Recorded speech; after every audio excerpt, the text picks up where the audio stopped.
आज के इस परिसंवाद के नेता की भूमिका में हमारे बीच में सुमित मिश्रा हैं। मैं सुमित जी को यहाँ बुलाना चाहता हूँ कि वे आएँ और अपने विचार व्यक्त करें। भाई सुमित मिश्रा।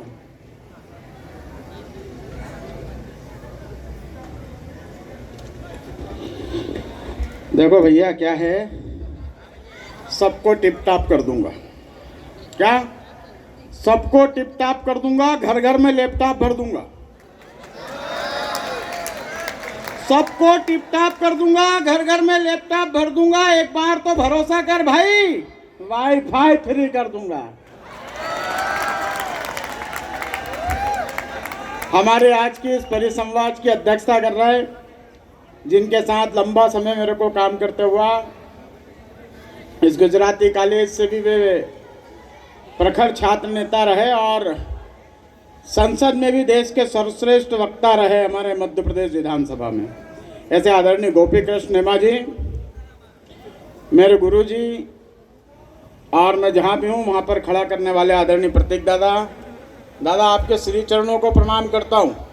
गुरु शिष्य की परंपरा यहाँ पे समाप्त, आज की परिसंवाद की चालू।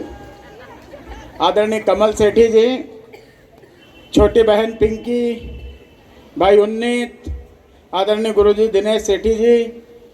मित्रों, मैं इस महाविद्यालय में जब आया था तो 19 जैसा दिखता था और मेरे बाल ना जितने उतने दिनेश सेठी जी के हुआ करते थे, महेश्वरी जी के। खैर, सामने आदरणीय सुब्रा मैडम बैठी हैं, हमारी सुनीता जैन मैडम बैठी हैं, राजश्री मैडम बैठी हैं, पगारे सर बैठे हैं, हमारे बहुत सारे गुजराती कला विधि महाविद्यालय के, कॉमर्स के आदरणीय शर्मा सर, भंडारी सर, उपस्थित आप सभी मित्रों। मेरी जो भूमिका है ना वो नेता की है। अब क्या है मित्रों कि लोगों ने किया बदनाम, रुस्वा इस कदर हमको, लोगों ने किया बदनाम, रुस्वा इस कदर हमको कि हर महफिल में अपनी दास्तां दोहराई जाती है और खुद संभलता नहीं लोगों से शबाब अपना, तो क्यों नाहक हम पे तोहमत लगाई जाती है। चाहे जिस महफिल में देखो नेताओं पे आरोप लगा देते हो यार। कभी नेताओं का जीवन जी के देखना। सुबह 6 बजे उठते हैं, मंगलवार का दिन हो, ये आम आदमी आता है मेरे पास, मेरा हाथ पकड़ता है, हाथ पकड़ के घर के बाहर ले जाता है।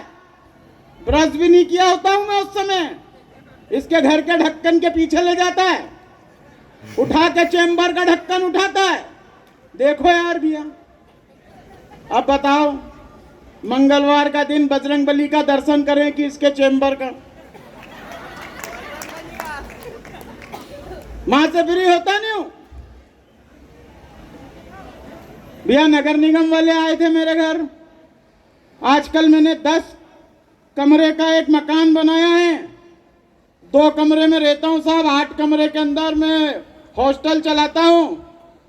अब वो व्यवसायिक कर मांग रहे हैं, नेताजी तो जरी मदद कर दो। मेरे घर आएंगे, सुबह सुबह चाय पिलाता हूं, अपने मोबाइल से फोन लगाता हूं, अपनी गाड़ी पे बिठा के नगर निगम ले जाता हूं, इनका काम निपटाता नहीं हूं।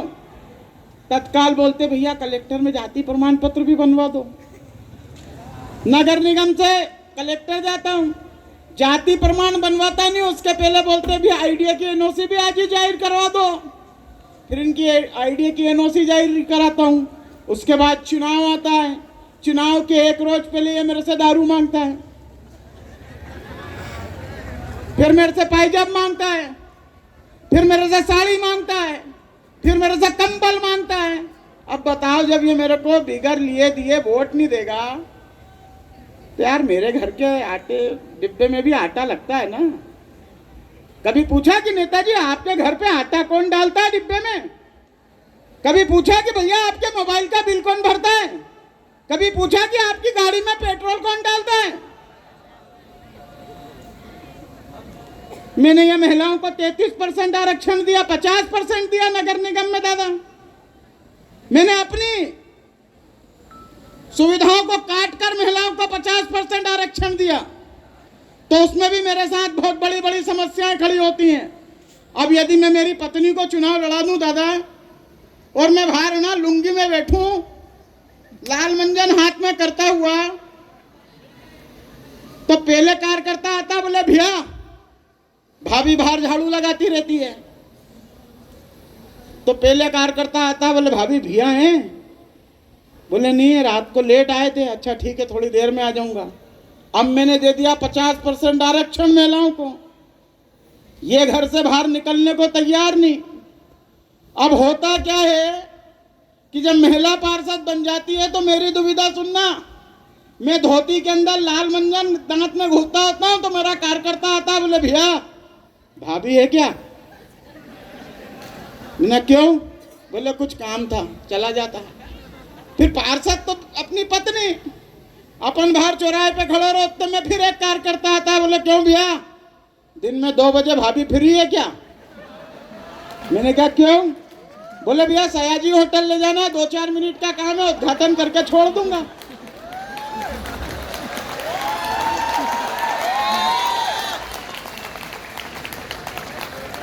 अरे बहुत समस्या है नेताओं के पास।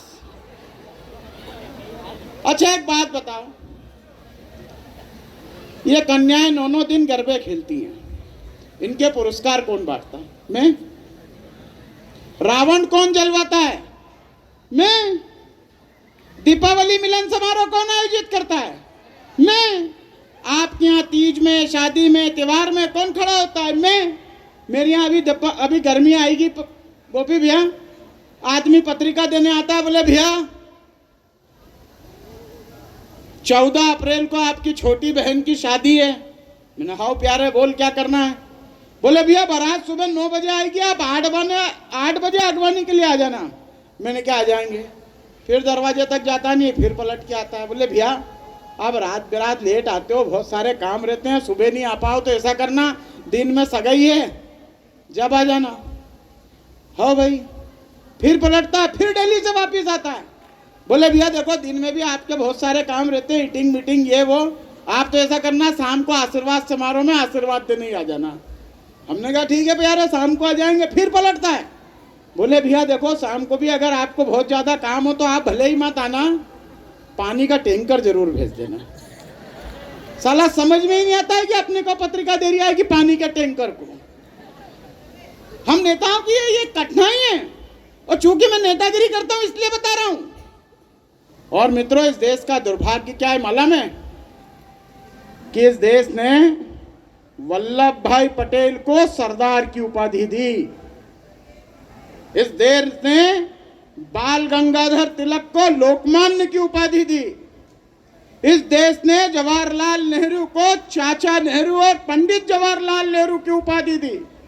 इस देश ने गांधी जी को राष्ट्रपिता और महात्मा की उपाधि दी।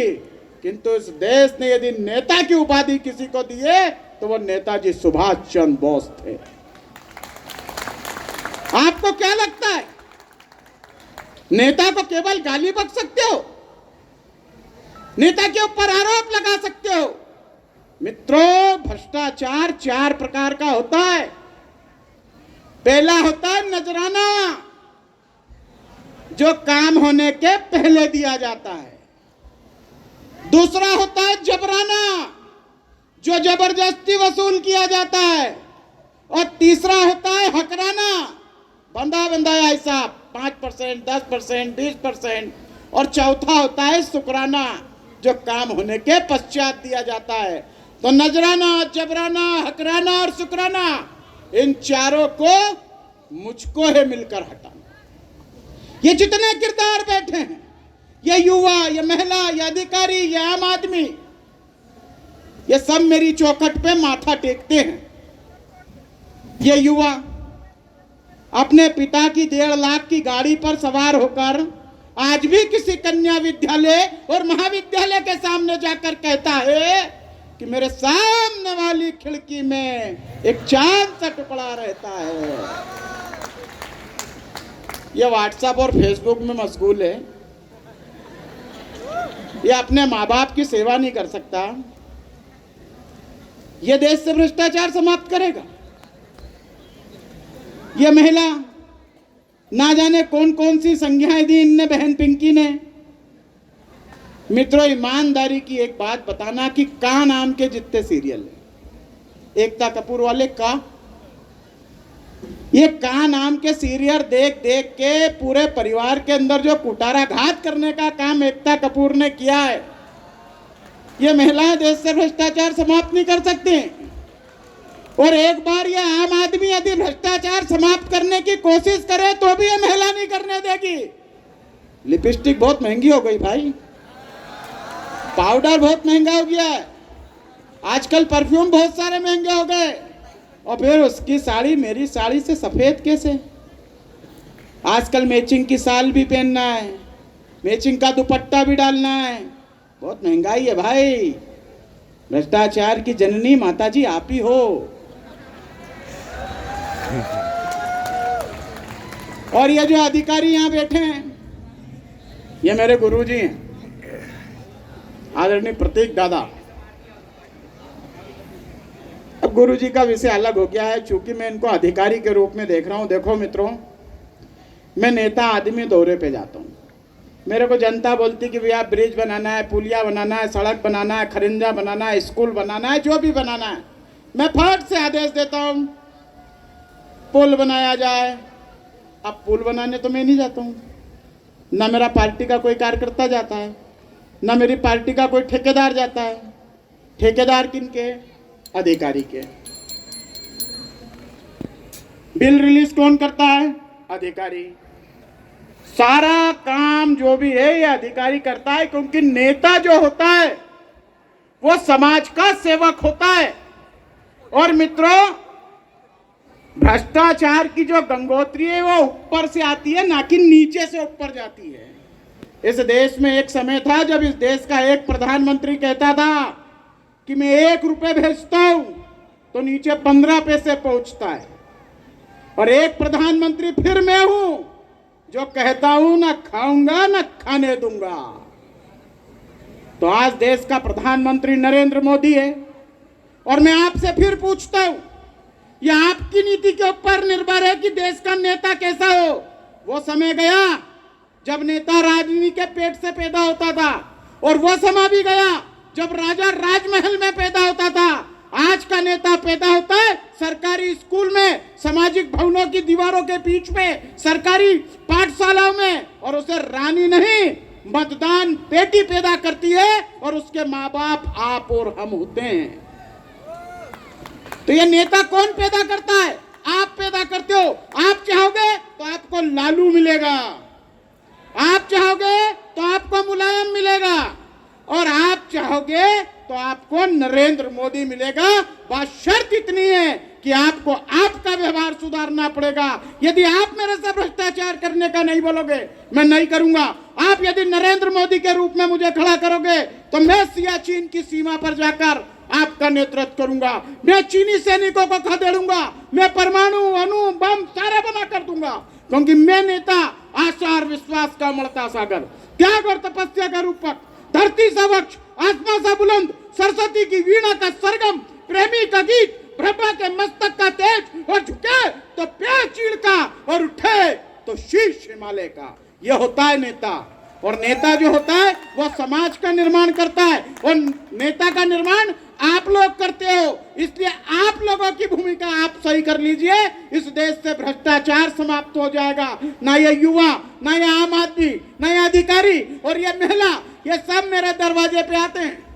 ये अधिकारी को ट्रांसफर रुकवाना हो मेरे पास आएगा, ये युवा को पास फेल होना हो मेरे पास आएगा, ये महिला के पास छोटी मोटी जरूरतें मैं पूरी करता हूँ। ये आम आदमी तो मेरे से बीगल लिए दिए कुछ करता ही नहीं है, मेरा पट्टा होता ही है। इसलिए आप सबको कह रहा हूँ, इसलिए आप सबको कहता हूँ, ये आधुनिक युग का देवता कौन? नेता। आपके दुख का निवारण करने वाला कौन? नेता। अरे मैं तुम्हारा भाई हूँ यार। अच्छा एक बात बताओ, ये आप सब कॉलेज में बैठे हो, अब यहाँ पे शुरुआत में दिनेश महेश्वरी सर ने कहा कि भंडारी सर रिटायर होने वाले थे जब उन्होंने एक कमेटी बनाई। इस देश का सबसे बड़ा दुर्भाग्य यही है कि हर अच्छा आदमी अच्छा काम जब ही करना शुरू करता है जब वो जाने ही वाला होता है। उसने बोला यार अपने ऊपर कोई आरोप प्रत्यारोप होना नहीं, क्योंकि भांग पूरे कुएं में घुली है, ये सारे भ्रष्टाचारी मिलके अपनी फाइल चटकाएंगे। तो इन्होंने बोला क्या करना है, बोले अपने को 3 दिन बचे हैं भैया रिटायर होने में, तो बोले भ्रष्टाचार की कमेटी बना दो। और गुरु आपको फंसा दिया। खैर आप चिंता मत करना, हम है ना नेता, आप सबका भला करेंगे। और आप सब नौजवानों से एक बात कहना चाहता हूं मित्रों, कभी कभी मैं प्रतीक दादा के क्लास में जाता था, तो प्रतीक दादा मुझे अर्थशास्त्र पढ़ाते थे और उस समय एक बात कहते थे, कार्ल मार्क्स का एक सिद्धांत है कि बुरी मुद्रा अच्छी मुद्रा को चलन से बाहर कर देती है। और यही इस देश का दुर्भाग्य है कि अच्छे लोग, पढ़े लिखे लोग, शिक्षित लोग, समझदारी लोग, शिष्टाचारी लोग घरों में बैठते हैं, इसलिए बुरे गुंडे डाकू उचक्के नेतागिरी करते हैं। निवेदन करने आया हूं कि आप नेतागिरी में आइए, आप समाज का नेतृत्व कीजिए, राष्ट्र का नेतृत्व कीजिए। आप में से कोई नया नरेंद्र मोदी पैदा होना चाहिए और फिर इस राम लल्ला को झोपड़ी से उठा के महल में बिठा देना, काशी में भव्य मंदिर बनवा देना। इसी भावना के साथ आप सबको बोलता हूं, और मेरे साथ यदि मेरी बात से सहमत हो तो ये सदन मेरे साथ नारा लगाना चाहिए, बोलिए भारत माता की जय, भारत माता की जय, जय श्री राम, जय श्री राम।